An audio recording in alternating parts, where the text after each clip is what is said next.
It is the Bart Winkler Show, and joining us is Kevin Harlan. You hear him on CBS, NFL on CBS. You hear him on Westwood One, the NFL on Westwood One. We're in week 4, but Kevin's already got quite a bit of travel in.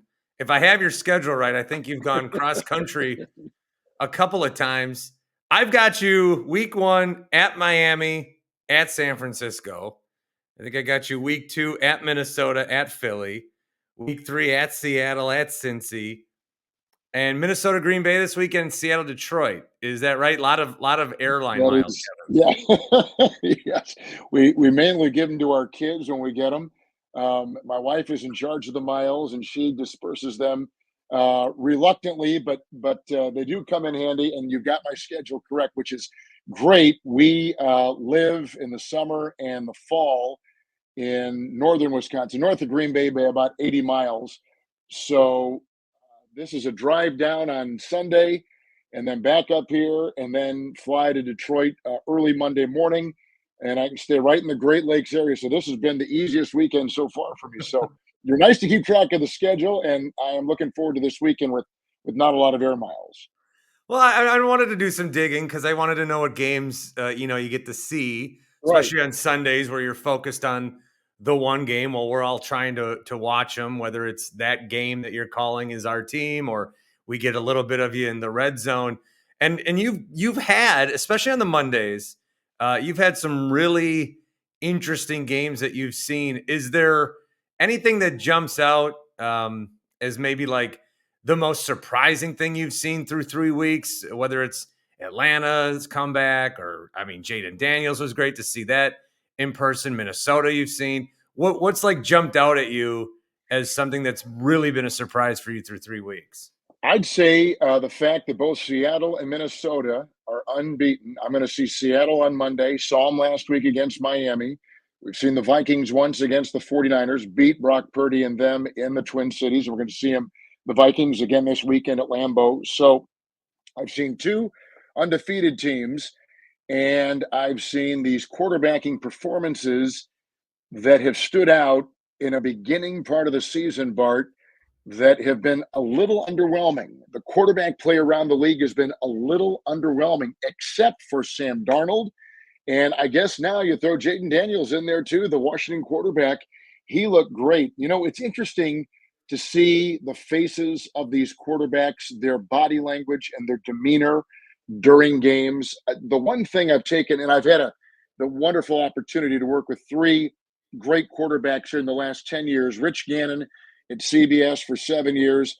I've worked with Kurt Warner, before him, Boomer Esiason, and now Yeah. work with Trent Green at CBS. So these quarterbacks are so great in looking at why these guys are playing well in the games we do and their demeanor on the field, behind the face mask, is always so even keel. They're not just like they're not cheerleaders. They're not down in the dumps. They're not guys that are yellers. They're always composed. Even Daniels, a rookie but a Heisman Trophy winner at LSU with the Washington Commanders. They've exuded a presence. So the quarterbacking and the offensive numbers around the league have been kind of but those quarterbacks I mentioned, namely Darnold and Daniels, have really been great. And then you bring in Kirk Cousins, who is coming back from an Achilles tear, very difficult to come back from.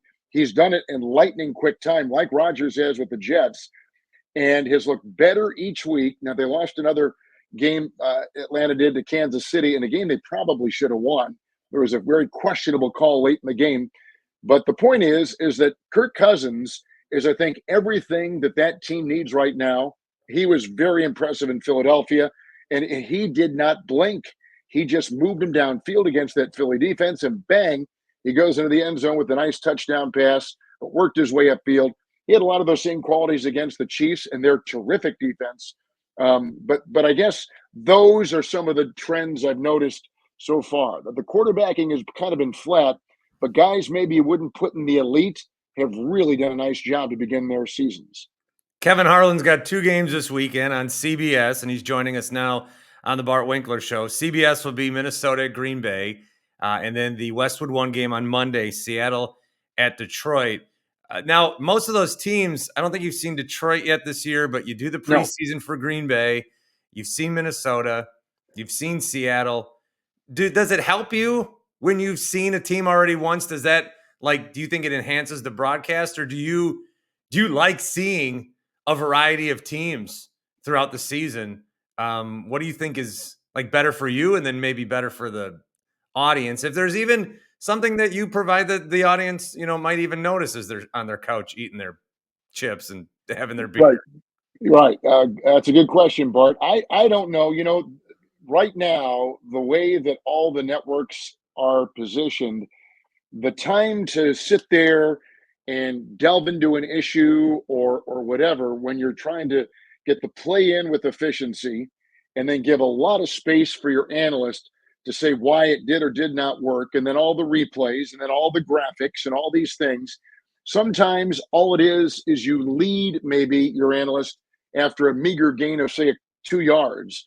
You can take what happened previously or bring up what needs to be brought up at the moment about the offense or the defense or a player or coaching decision or whatever. It's almost more of a lead, and having a familiarity with the teams certainly pays a dividend in that regard.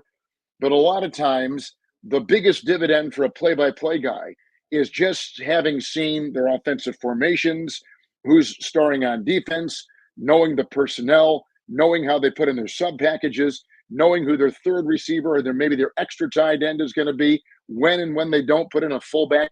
Like, to me, as a play-by-play guy, that is number one. Are the logistics of the play, the personnel on the field, and what you've seen. And then if you can dip back into the game you previously did and say, by the way, against the 49ers, Darnold really was patient in the pocket, or they really played Stephon Gilmore a bit differently at that corner. He would hang low and wouldn't stay with a fleet-footed receiver deep on a pattern down the sideline or in the seam. So some of those things I think just help in the play call. And for me personally, that probably is the biggest benefit. But there's no doubt having seen teams helps. I saw Seattle last week for CBS. I'm going to see Seattle tomorrow or Monday in Detroit against the Lions. All these things kind of add upon the other and just give you a nice feel in your mind about going into a game. Now, we don't do many Commanders games, so a lot of times I might see them once a year in person. And that does help, the way they use Robinson, the way they use their tight ends, how good McLaurin is, their wide receiver, who had, I think, which will go down, one of the great touchdown throws Yeah. and plays on Monday night in Cincinnati. That kid had a blitz right into his grill. And I mean, he let it go with a pinpoint arching pass late in the game in the corner with a heavily defended receiver.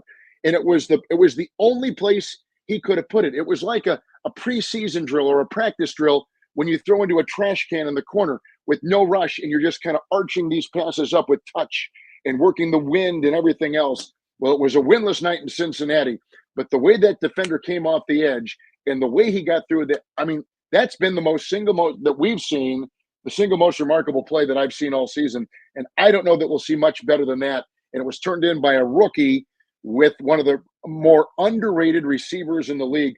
Those are the things you embrace because you're saying, man, oh man, that was special. And you love when you see special plays.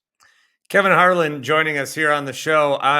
It's fitting because you're going to be there this weekend, but also I'm being selfish as a Packer fan.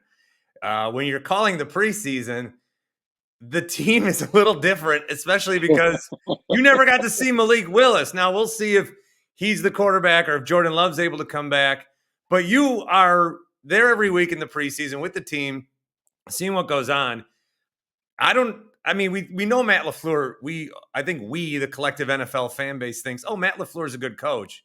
But what they've been able to do by bringing a quarterback in here and winning those 2 games, I think it's as impressive as anything we've seen in the league right now. I'm so glad you said that. I think the coaching job in the first month that is probably A1 and coach of the year material would be LaFleur. To come out of that Brazil game and lose your quarterback late and then figure out, well, what are we going to do here? and Willis comes in the next week. And the fact that they got that quarterback ramped up. Now, the kid is smart and he's savvy, and I think he's playing with a bit of a chip on his shoulder, a high pick by Tennessee with very little chance to show what he can do. So he was kind of on a I'm going to prove you wrong campaign. And he's got the perfect organization, which has a history of developing quarterbacks and teaching it the right way with the right kind of ascending verbiage and play technology week by week, practice by practice. What they do is proven. I think what Matt LaFleur has done has been the single best coaching job that I've seen in the NFL this year.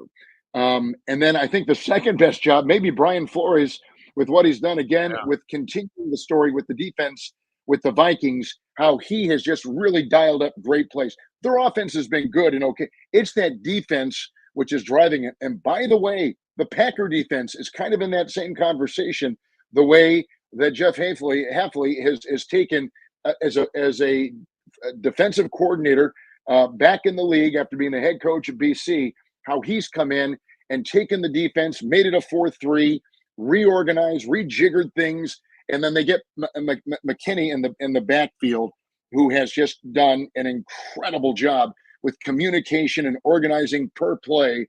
I mean, Green Bay's coaching staff has probably done as good a job as any staff in the league, I think, through the first month. All right. Since I've dabbled in the play-by-play in my career, I like to think that I am on the level of all the guys I talk to that are like the best at it. So I like to give a play-by-play question.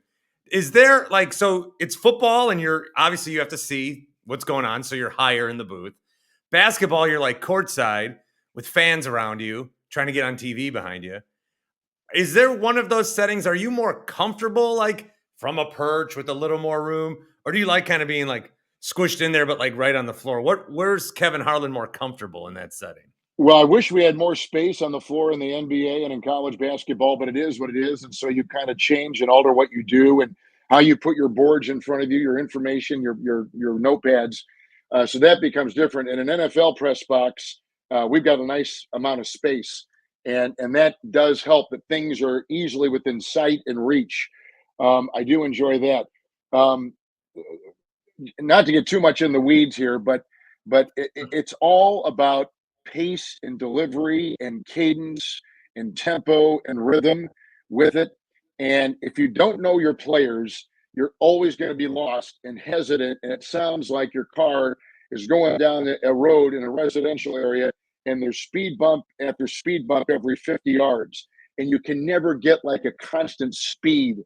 And so by knowing the players, regardless of where you are, courtside in the NBA is pretty quick. Short play clock, talented players, boom, boom, boom, boom. They take the shot. Now they're going the other way. So it's got a nice rhythm to it. The NFL is more like a march. You talk, he talks, you talk, he talks, you talk, he talks.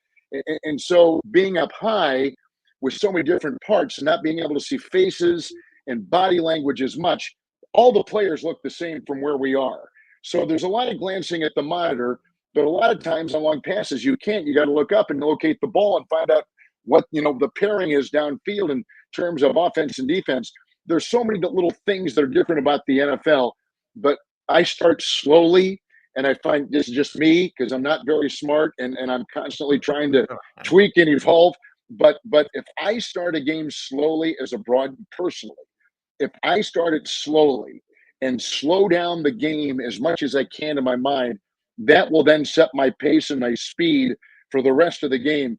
And that has usually been a pretty good flagship for me to follow.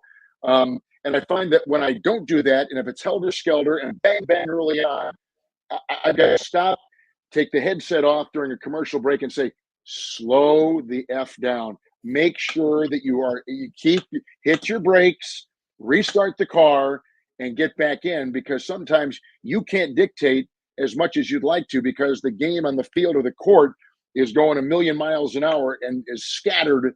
And you as a broadcaster have got to bring it back down to your comfort level, which means maybe not mentioning a block, not mentioning a pass, forgetting to mention a screen because the ball movement is so quick and you've got to stay on top of the play and follow the ball. Keep your eye on the ball. It's A tough job. Someone's got to do it. Kevin Harlan does a great job at it. Minnesota at Green Bay, Seattle at Detroit. Kevin, thank you so much for your time and hope to chat again. I hope so too, Bart. Nice to be on with you. Please offer an invitation again. We'll continue the conversation. All right, Kevin Harlan, thank you. Thank you, Bart. That was great. Thank you. I know you got to run, so I appreciate it, Kevin. You're very nice, and please call again, and I'll try to get more time. And if you want it, and it'd be fun to continue our conversation, Bart. Thank you. All right, thank you. My best to you. Thank you again. Bye bye. See ya.